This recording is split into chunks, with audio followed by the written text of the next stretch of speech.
I was the most unfortunate. I knew that there was no escape out of this maze. Then he was the most unfortunate.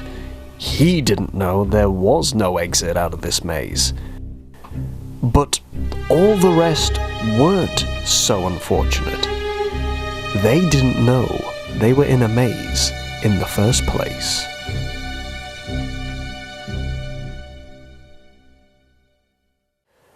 So, looks like we're making this a yearly thing then, aren't we? I know I said I wanted to avoid doing this, but hey, life never goes as planned. Although, making this a yearly thing does give us the opportunity to see what's new in the world of When They Cry. That being said, not much has happened for our little band of psychos this year. Or so you'd think, if you didn't know a thing about merchandising. Yes, if you've seen my previous video, you'll know some rather nifty little Blu-ray releases of Series 1 and 2 have found their way into my collection. And by that I mean I bought them. I bought them. As I've mentioned in that video, I'm currently looking into getting a Blu-ray player for my computer, so we can have, in theory, some beautiful HD quality footage. Delicious, delicious textures. Another thing I'm currently debating is whether or not I actually do cover Series 2 or not. As I have previously stated in the introduction video, my intent was to merely cover this first series of the show, since it's fundamentally where my nostalgia and love of the franchise came from, as well as having a goofy English dub to take the mick out of. For whatever reason, Series 2 and all subsequent series haven't been dubbed. Probably because of said dub's poor reception, which is why I personally haven't seen most of the anime past this first series. I finished the story by hopping over to the manga. Even then, since this retrospective's inception, I've pretty much considered the final arc of the series, the Atonement arc, to be the final for this series as well, as I find it to be a surprisingly fitting possible ending to the show itself. And continuing past that point might make it hollow, for lack of a better term? Honestly, I'm not completely sure what I'm doing at this point. Even then, if Amazon's to be believed, there's even a Series 3 Blu-ray I could get, so the series could go on even longer. And Lord only knows if there's a copy of Series 4 out there. Oh god, what about the Outbreak OVA? Do I even have to cover the crossover from last time? Oh, what about that, other When They Cry series? I'd rather talk about the strange similarities to this and Doki Doki Literature Club. And we all know what'll happen if I talk about— Hey! Sorry, that happened. So, all I'm gonna say for the moment is that the possibility of continuing this series past the Atonement arc is at least debatable. There are a number of factors to be considered, and I'll admit I've been having some fun thinking of ways to overcome some obstacles. While Series 2, otherwise known as Kai, is on the table, covering the subsequent series, Re, Kira, and Outbreak, are less likely to happen, but more or less depend on whether I can get my hands on a physical copy myself, or at least have access to clean footage. So, I guess we're not covering the cat-killing chapter then, are we? I've only recently discovered this episode's existence myself, and I need to see this. I need to see this. But enough about hypothetical futures. Let us once again return to the early summer of 1983. And see what horrors await us this time. Welcome, my friends, to Higurashi, the anime retrospective, The Curse Killing Arc.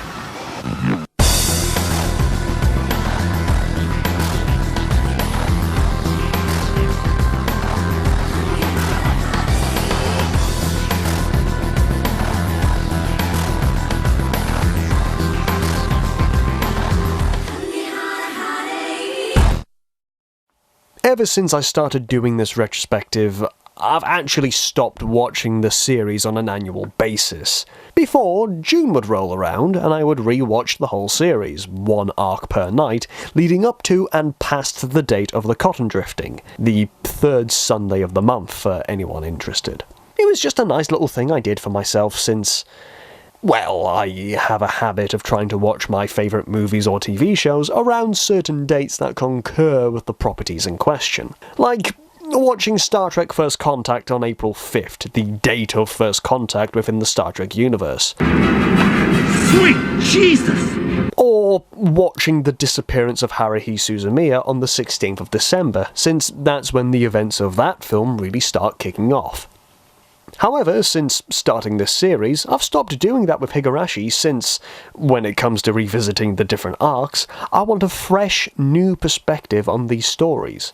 This kind of happened last year when I discovered how much I actually liked the first episode of the Cotton Drifting arc, and how nonsensical the ending really was. I feel like this has actually made the reviews a lot better. I've stated a lot since last year how much I actually enjoyed the last installment of this series, not only from an editing and comedic standpoint, although I am quite proud of myself on those fronts, but I feel like I really improved on the reviewing side of things because I was re-experiencing a story I hadn't seen for a while. It's always good to revisit something after a period of time away from it. I mean, I never really appreciated how great most of the Power Rangers series were until I was about 20 or something. But anyway, my point being, I found myself having a similar kind of feeling to this arc as I did the previous one. I certainly have a new perspective on it, but unlike last time, I'm not completely sure how to feel about it.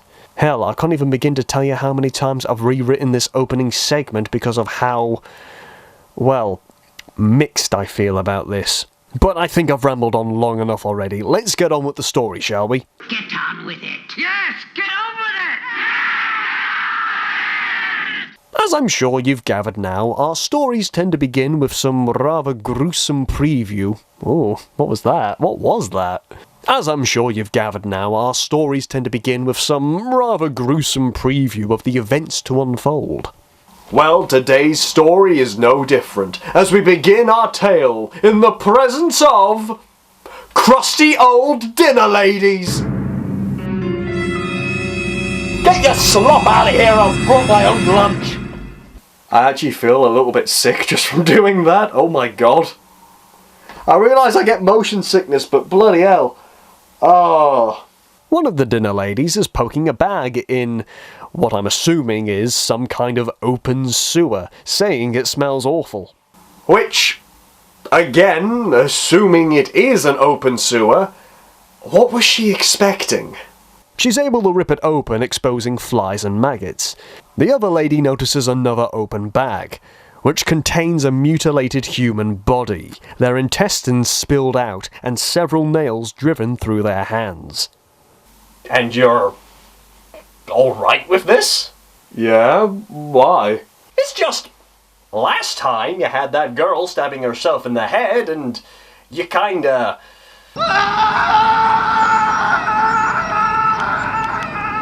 But here you've got someone who I'd argue is worse off and you don't even seem miffed by it. The fuck? Well, I think there's a number of reasons for it. Firstly, concerning the previous arc, they don't really beat around the bush when it comes to Rika stabbing herself. It's right there from the get-go, it's in your face. Having her so close to the camera makes it almost personal, not to mention Mion's iconic laugh. This one, however, is very much the opposite of that scene. We start off very slow in a very quiet area, our characters are two complete randos who we'll never see or hear from again, and when we do get to the shock horror that is the mangled corpse, we only get 4 very quick shots of the body, the longest being on the hand with the nails in it, and... well, that's it. It just isn't as personal or impactful as the previous intro. It's a very blink-and-you'll-miss-it scene. Even then, it did take me a good couple of years to figure out the relevance of this scene in the greater narrative. While it does technically have some relevance to this arc, we won't really learn why until the final arc of the series. So this whole intro is almost kind of pointless.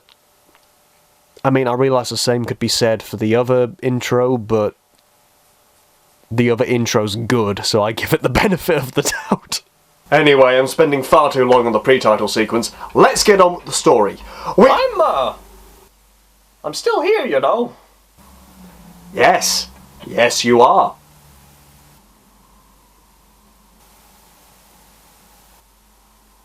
So can I watch? Our story really begins in the Mahibara residence, where Keiichi's mum is telling our good old mentally sound pal that she's leaving town for a couple of days to go help his dad in Tokyo.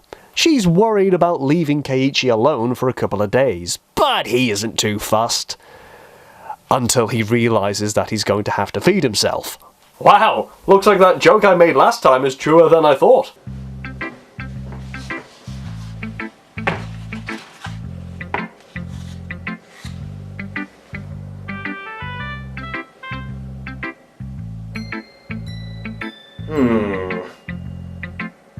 Ha!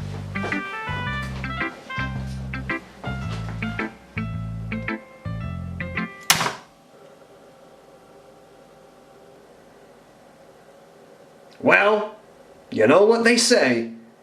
You gotta break a few eggs before you make a pasta.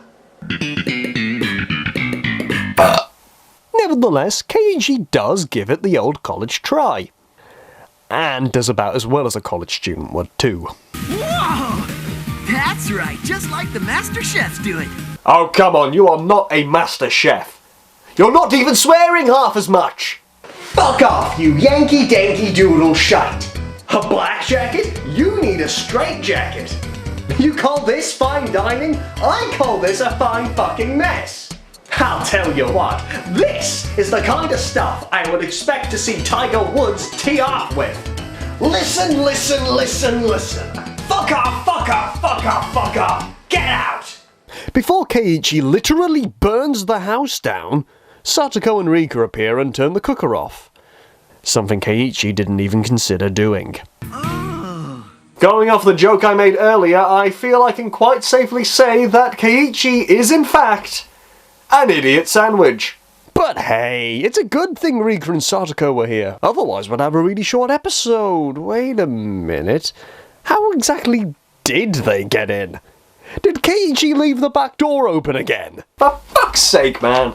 If Satoko and I didn't barge in like we did, I bet you there'd be flames and firemen all over the place by now. If Satoko and I didn't turn up, you would have died! Ha ha! Sometime later, Satoko and Rika have decided to stay and cook for both themselves and Keiichi. Keiichi comments on how pleasant Satoko is being compared to her usual big-headed, mischievous self. Rika puts it down to her actually having fun for once, saying it's almost like the time they spent with her Nini. Huh? Nini? Yep, Nini, as in brother. You big shit. Rika tells Keiichi about Satoko's brother, Satoshi, who people will remember as the guy whose bat Keiichi borrowed back in the first arc. Apparently, she always used to be this happy when he was around, commenting that they now live separately. The three of them sit down for dinner. Finally, some good fucking food. And Rika brings up Satoshi, Satoko commenting on the fact that she misses him, but hopes he's doing alright, wherever he is. She also mentions that he ran away, which surprises Keiichi. He comes to realise just how little he knows about Satoko and gives her due credit. It's actually nice for these two characters to finally have some screen time, since they've pretty much been left out of the main story up until this episode. 9 episodes into a 26-episode series. Better late than never, I guess. Keiichi's mum returns home the next morning, just as he receives a phone call. And I'm not gonna lie, this is my favourite scene. Satoko is calling, telling him that the gang are being beaten up pretty badly and need backup ASAP. Naturally, Keiichi grabs a golf club, leaps on his bike and speeds off to help his friends. Only to find... Watch out, because Keiichi Maibara is in the house!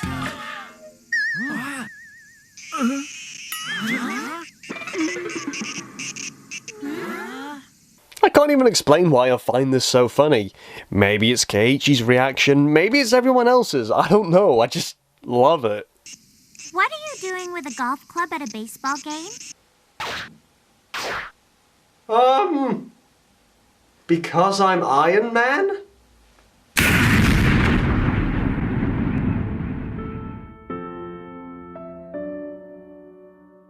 Keiichi joins their game, only to strike out. Bless him. And Satoko goes up to bat, and it looks like she gets a home run too. Go, sports team! Once the game's over, everyone is celebrating with a fry-up.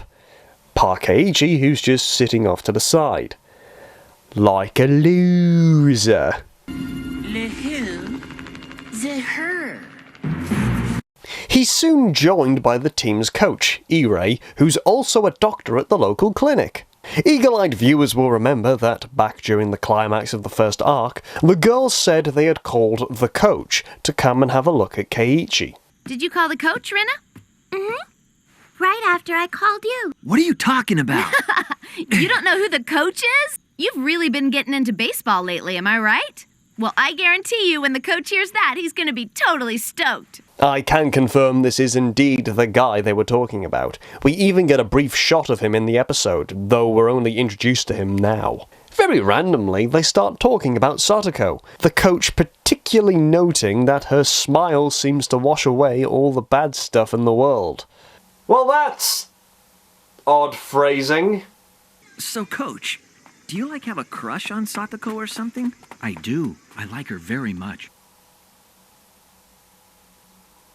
As a matter of fact, when she gets a little bit older, I intend to ask her to marry me.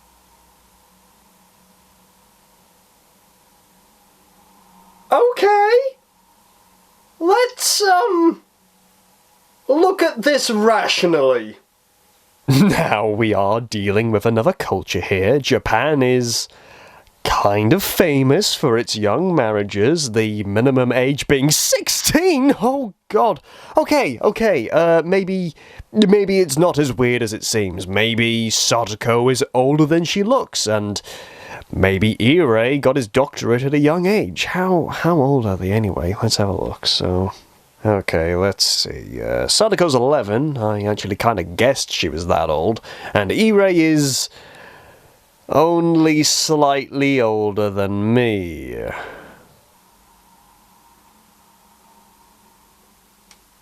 So unclean. Bloody hell. Japan, why is this a thing? Why do you keep doing this? He's nearly 30. She's fucking 11. She is a child, and I don't care about this. I'll ask in a couple of years, rubbish, because when she does reach the age of consent, she's still classed as a child. And I get it, I'm comparing my Western culture norms to Eastern norms, but when you introduce a character who's going to be not only a major player in this arc, but in the overall story, maybe don't have him joyfully flaunt his pedophilia. Okay, I'm writing and recording this later than everything else because I'm not completely happy with how I originally handled this.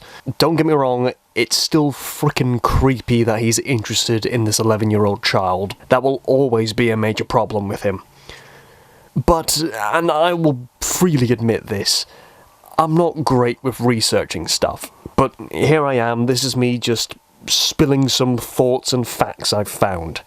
I actually didn't know the legal age of consent here in the UK was also 16, which frankly surprises me and also disgusts me. I actually thought it was 18, but there you go, I suppose. A part of me wondered if what Irei said was actually some kind of mistake on the dub side of things, but the subtitled version says pretty much the same thing, but adds that Irei has actually been watching Satoko for years, which makes everything 10 times creepier if you ask me. The only other place I've found that mentions how weird this attraction is on Irei's fandom wiki page, and even then, it's just a tiny paragraph. What I guess I'm trying to say is, I don't like that this is one of the first things we learn about him. And I don't like that it's pretty much brushed under the rug almost immediately. His later appearances, at least in this first series, are, if memory serves, harmless, and there's no mention of his creepy affections from this point onward. That's what made this line always seem so weird to me. The fact that there is no acknowledgement from this point onward. It almost feels like they excuse it in a way. Am I overthinking this? I probably am. I mean, this guy doesn't even exist. But I feel it's worth saying, if you remove that one line and that one trait from Irai's character, then he'd be fine. The only thing you'd lose would be the creepy pedophile aspect of him, and literally nothing in the story would be changed. He's still the kind-hearted village doctor who just wants to help people. So why was it a thing in the first place? It's very weird, and I've spent far too long, just going over it in my head, and it's wrong. We all know it's wrong. So that's what matters. Let's get back to whatever the hell I was talking about. We learn that he's been looking out for Satoko for a while, as well as her brother, considering their parents passed away a couple of years before. He's even willing to adopt her, but since he isn't married or have kids himself, he's not a viable candidate. So what? His first thought was, well, if I can't adopt it, then I'll fuck it. God, I hope he's joking. Weren't you pining over the green-haired one in the last video? Firstly, she's a fictional character. Secondly, she's 16 in 1983. Maybe 15, maybe 17, I've found some conflicting evidence. So, doing some rough math, should be about 52 now? So if anything, she's too old for me. Although if her mum is anything to go by, I'd still hit that. Speaking of the Sonozakis, who should turn up? But Shion! Since Keiichi knows who Shion is, it's easy to assume that events similar to the first episode of the last arc already happened here, thereby giving further evidence to my theory that singular episode can happen in almost every arc. And who can blame them for including it? It's the best episode. So far. Later that day, Shion is teasing Keiichi, as usual, as he washes a couple of plates. They get to talking about Satoshi, and when asked how much he actually knows about him, Keiichi says that he was told he had been transferred. He'd heard this from Coach Irai, I just forgot to mention it since we got, distracted. Upon hearing this, Shion seems to be, and I hate to use this term in this way, but it's really the only way to describe it, triggered and lashes out. Tell me, who told you that? Who said he transferred? I don't know. You're freaked out now. How come? Look on the bright side, she's not freaking out as much as Mion did. I'm just imagining it in my head, and I hope it comes out as well. Resuming her composure, Shion kindly asks that Keiichi refrains from saying that Satoshi simply transferred out. Meanwhile, sometime later... It feels like we totally skipped the rainy season this year and then went straight to summer. I wish I knew what that was like! Feeling like he hasn't been told the truth, Keiichi decides to ask Renner and Mion about Satoshi, who try to reinforce that he'd transferred, but Keiichi says he knows he ran away. Something I feel worth noting here, Keiichi does say he's not calling the pair of them liars, and Mion confirms that they're not trying to hide anything from him either. You could say this is a callback to the first arc, where Keiichi's paranoia kept getting the better of him and thinking that everyone was lying. This shows that while they are the same characters, they don't necessarily act like they did in previous stories. Yet another neat little thing you notice about the gang as you watch more and more arcs. Mion reveals that, yes, Satoshi did run away, but no one knows where he went. It just happened out of nowhere. They even got the police involved to search the whole village, but nothing turned up. The only thing the police found was that Satoshi had been saving up a lot of money from a part-time job he had, only to withdraw it all on the day he went missing. His last reported sighting was at a nearby train station. Renner, on the other hand, has another theory. This is all about Oyashiro's curse. Oh, great! Creepy Rena's back! Without the snake eyes, but now they're just... empty. Ugh. Turns out Satoshi talked to Rena before he left, saying that he was being watched by something. Something that followed him into his house and watched him as he slept. Rena thinks Satoshi tried to run away, but that Oyashiro's curse got him in the end. You know, sometimes the way they describe Oyashiro in this reminds me of Zagreus from the Big Finish Doctor Who audiobooks. It just means we're one step closer to the Doctor Who Higurashi crossover I've always wanted. I can imagine the Doctor turning up and having, like, the best conversation with Rika, but that's technically a spoiler, so we'll leave that right now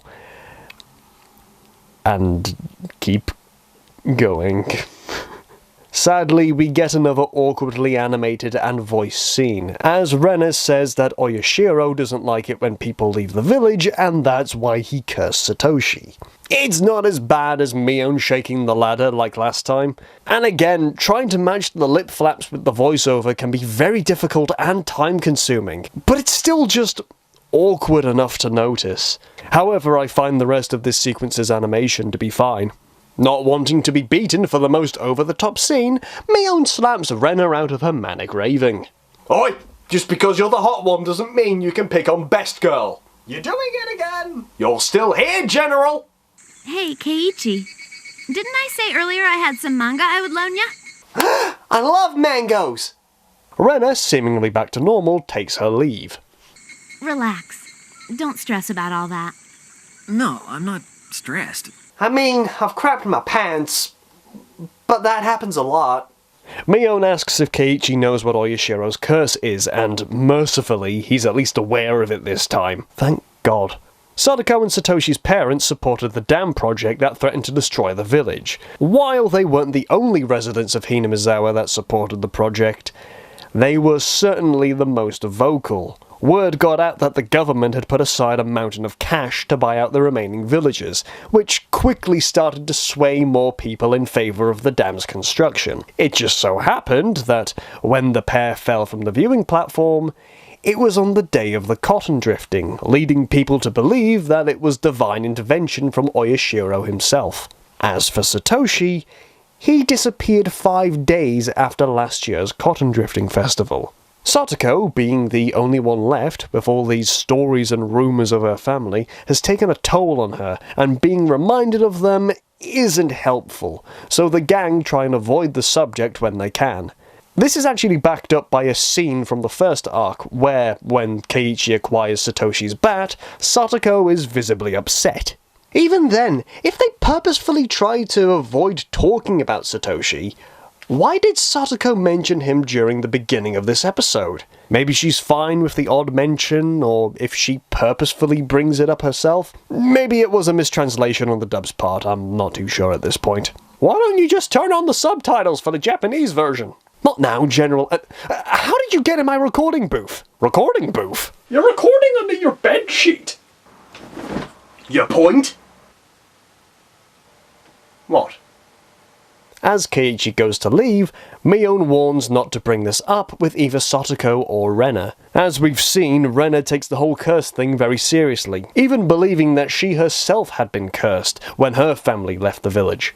We end the first episode on a very somber note, with Keiichi promising not to talk about this ever again. Much like the first episode of the previous arc, I feel like this is a very standalone story, and could be easily slotted into any other arc. I still personally prefer the other opening episode. It is a lot funnier, and I feel like the pacing is better too, but this is also a very entertaining opening. The next episode begins about a week later. That's me just guessing, by the way, they don't give an exact date. Satoko's been absent from school for a couple of days, supposedly having caught a cold. During the lunch break, Oishi turns up, asking if he can see Satoko. Keiichi isn't too keen on being helpful, for some reason. What's with the pissy attitude all of a sudden, Keiichi? It's not like he rubbed your face in dirt or anything. Oishi proceeds to ask two of the background characters where Satoko is, with them revealing that she's absent. He then asks who Keiichi is, and we get this wonderfully dumb scene.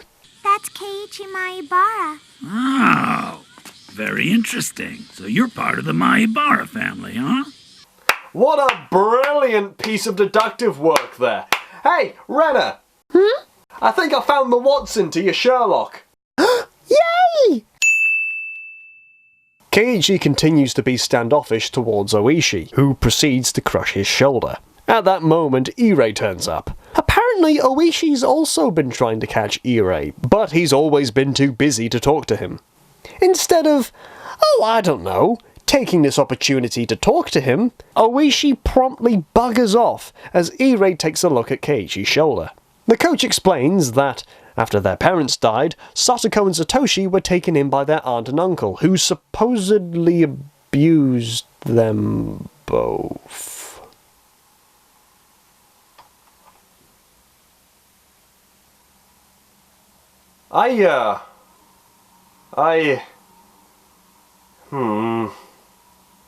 When the aunt was killed last year, the townsfolk believed it was part of Oyashiro's curse, including the uncle, who went into hiding soon after, believing he'd be the next victim.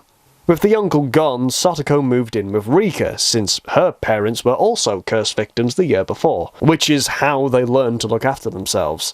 Turns out, however, that Oishi pretty much picked up where her uncle left off, harassing her. But when Keiichi asks why, Irei can't give a straight answer. Anybody else feel like the fun has suddenly been sucked out of the show?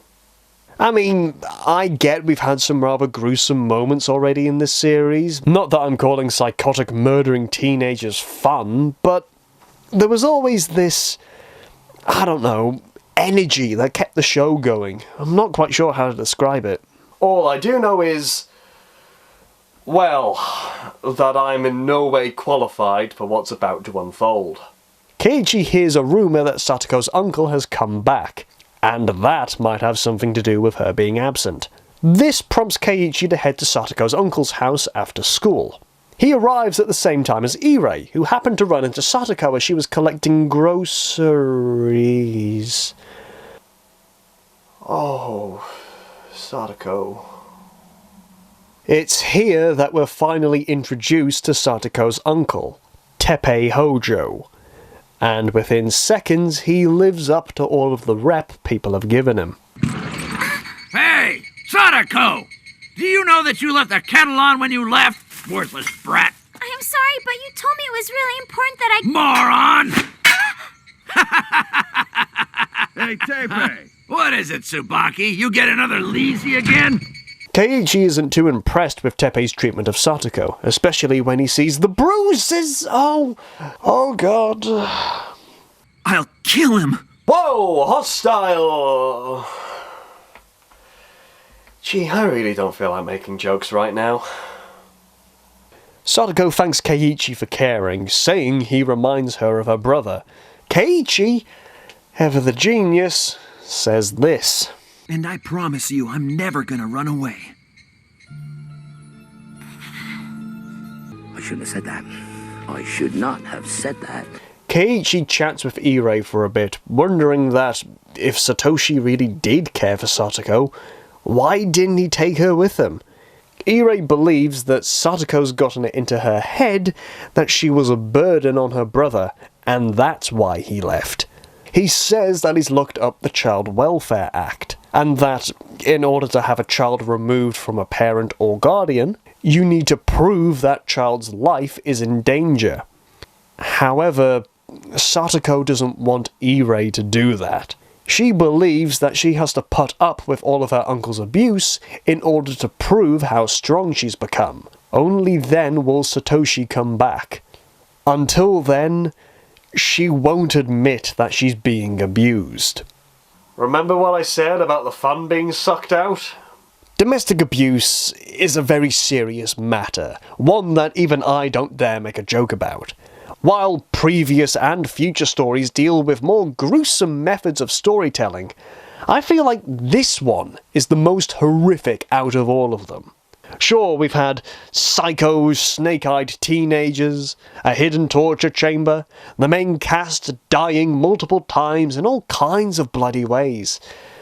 But it's here, where a sad little girl is being beaten by a sadistic man who doesn't care for her, or has even acknowledged her for a whole year. It's only now that the show finally feels mature. However, this is making me feel ungodly miserable. I was hoping for bloody ordeals, not sadness and feels. One thing to note before this scene ends, Keiichi says that if he believes Satoko is in danger, he'll immediately report it, even if Satoko hates him for doing so, prompting Irei to ask why he'd do that to her. Gee, maybe it's because he cares for her well-being and wants to do something about it? For someone who proclaims to care for her so much, maybe going against her wishes so that she can be saved is the best thing you can do for them. Anyone who takes one look at Satoko can tell something isn't right. Hell, the look in her eyes and the marks on her arms are enough proof to me, let alone Teppei's mannerisms and attitude around her and other people. He's not even trying to hide it, he's practically flaunting it. Of course, I don't know if it's really that easy. They do say that the child themselves has to admit to the abuse before any action is taken. But that seems like a very backwards system to me. If the evidence is there, then I'd say the Child Protection Services should be allowed to take action. Then again, I don't know the laws that well. Maybe there is some other legal stuff that I'm not aware of that contradicts what I've said. Like I mentioned before, I'm really not qualified for this kind of thing. Children murdering each other, sure, but child abuse? Oh no. The next day, Keiichi is reintroduced to Jiro, who's looking for the Furude Shrine. Keiichi leads him there, where Takano is also reintroduced. And of course, they do the only thing they seem to be able to do in these stories, apart from dying, geek out over all the curse stuff. Mercifully, it's a short scene, but Takano theorizes that maybe the curse itself isn't a curse at all, but more a group of people imitating the legend of the curse. We don't get to hear who she believes these people are, as we soon see Keiichi arriving at school. Satoko is still absent, so Rika and the gang want to pop by her house to try and cheer her up. Keiichi snaps at her, since they all know Satoko isn't really sick and they should stop pretending that she is. We smash cut to the end of the school day, where Keiichi asks Mion if he can come over to her house. I'd like to return your mangoes. They're not ripe. At Mion's place, Keiichi asks if it's at all possible for Teppei to be this year's curse victim. It's to be assumed that Takano proposed that the Sonozakis are behind the whole curse-killing stuff, and Keiichi went to Mion because she's next in line to be the leader of the family. So, Keiichi, you wanted to come to my house and call me a murderer? Why does nobody just want to hang out and read manga? I mean, I'm a fan of Dr. Slump, you know? I'd actually quite like to see the guy who writes it to make a new book. Maybe some sort of like mystical adventure, sort of based off Journey to the West. That'd be cool. You know, put in some martial arts, maybe some like key powers. That'd be cool. That'd be really cool. Maybe I should make a literature club. Mion tells Keiichi that the Sonozakis don't have anything to do with the cursing of victims, and that she doesn't have any kind of power to influence them anyway. But she does mention that if they did, and if she could, then she would have granted his request without a second thought. Maybe try giving a doll to Renna, then Mion will do something. The next day, Satoko has returned. She asks which of them called Child Services, since they stormed the house yesterday. Rika pulls Keiichi aside and tells him that the teacher, Miss Chie, is the one who called Child Services, but Satoko told them that there had been a big misunderstanding. Rika says that this isn't the first time they've been called, but the ones beforehand were when she was still living with her parents. Turns out that the mother had remarried, bringing Satoko and Satoshi with her. Satoko never got along with the stepfather and purposefully tried to separate them, even lying to Child Services, saying he beat her. so it's to be assumed that they still think she's lying now, and any bruising is fake. Okay, I'll give them that. They can't be sure if she's lying or not, but I'd say simply looking into her eyes would be a good enough indicator. I mean, those things are haunting. There's something I still don't quite understand, though. Teppei is the brother of Satoko's stepdad, so they don't even have any blood relation. Teppei left the village a year ago because he thought he'd be the next person to get cursed. So, quite simply, why did he come back? It certainly wasn't to look after Satoko, he certainly doesn't care for her, so why the bloody hell did he come back? I mean, no offence to the fictional town of Hinamizawa, but, you know, apart from being a quiet village, there's not really anything going for it. Kinda reminds me of Ledworth from Doctor Who. 20 minutes to save the world, and I've got a post office, and it's shut. Lunch rolls around, and the gang are happily eating together. Keiichi lovingly pats Satoko on the head, which reminds her of her brother. She doesn't handle it very well.